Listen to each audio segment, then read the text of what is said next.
अष्टावक्र संहिता या अष्टावक्र गीता।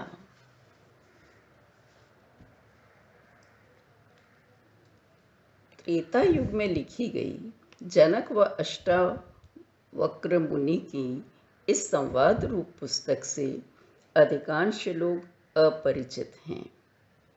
भगवत गीता से भी पहले लिखी गई यह किताब संस्कृत साहित्य में ही नहीं, विश्व में एक अनूठा स्थान रखती है।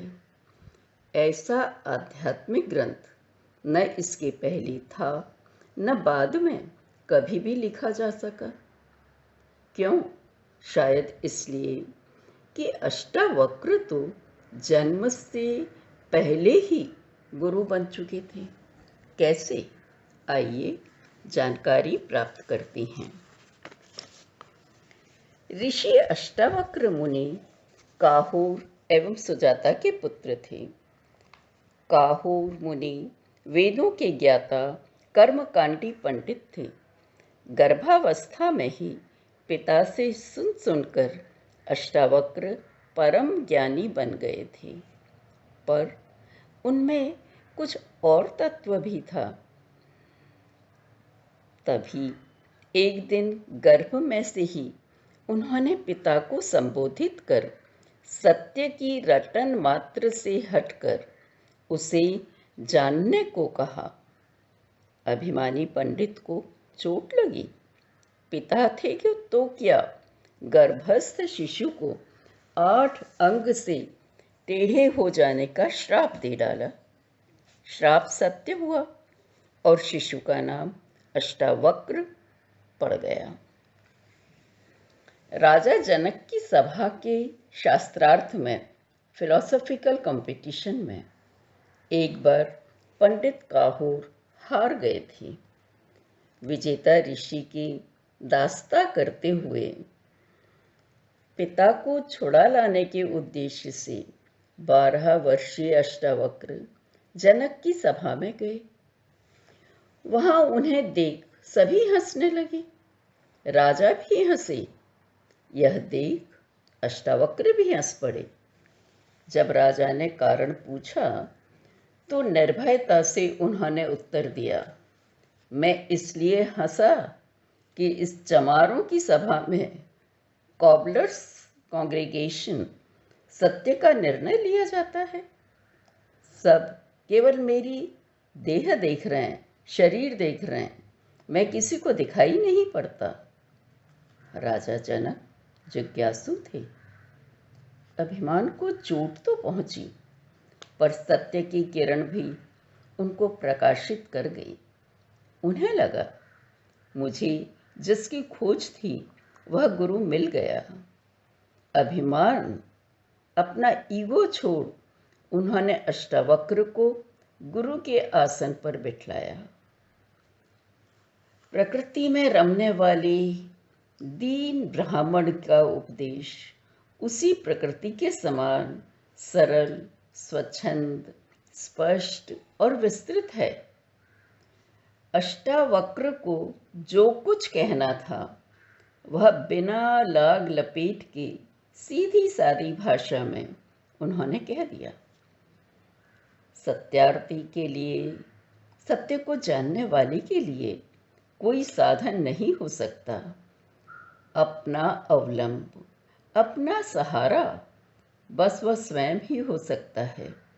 ऐसा कहकर परंपराओं, रीतियों को भी उन्होंने नकार दिया। सत्य को समझना ही मुश्किल है। समझकर उस पर चल पाने का साहस और भी कठिन है। संसारी तभी तो जानबूझकर यह रास्ता छोड़ दूसरे रास्तों में अपने को उलझा लेते हैं। यही कारण है कि अष्टावक्र संहिता संसार में प्रसिद्धि प्राप्त नहीं कर पाई, पर थोड़े से जिज्ञासुओं के कारण यह आज भी उपलब्ध है। जो कुछ कहा जाना था अष्टावक्र ने आरंभ के 6 श्लोकों में ही कह दिया। परंतु बार बार कह दिए जाने पर ही असर गहन होता है। उपमाओं से, उदाहरणों से, थ्रू सिमिलीज एंड एग्जाम्पल्स समझाया गया गहरी छाप छोड़ जाता है। तो अष्टावक्र ने भी उन सबका सहारा लिया। जब जनक ने कहा कि वे समझ गए, तो हर तरह से व्यंग आदि से भी परीक्षा ली, पर वे शीघ्र ही समझ गए कि यह शिष्य गुरु से बढ़कर नहीं तो बराबर तो है ही। अंगुली के संकेत मात्र से जो सब समझ जाए, ऐसा शिष्य मिला है मुझको। तभी इस गीता में जनक ने केवल एक प्रश्न पूछा है। बाद में तो वे तत्वज्ञानी बनकर विस्तार से अपनी अनुभूति ही बतलाते हैं। तो यह केवल अष्टावक्र की ही नहीं, जनक की भी गीता है, अनुपम गुरु शिष्य की अनुपम गीता। संस्कृत अब जनभाषा, लोक भाषा नहीं रही। आज की जनता को भी इस ज्ञान की उतनी ही ज़रूरत है जितनी तब थी। अतः मैंने इसे जनवाणी हिंदी में अनुदित करने का प्रयास किया।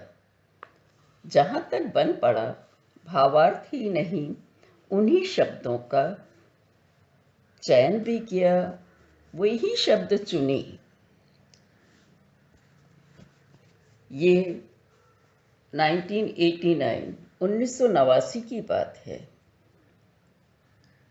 पर आज के आध्यात्मिक दौड़ा भागी के युग में सबको समय की कमी शिद्दत से महसूस होती है।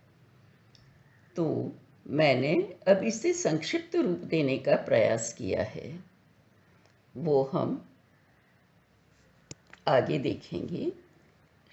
अभी शुरू करते हैं। धन्यवाद।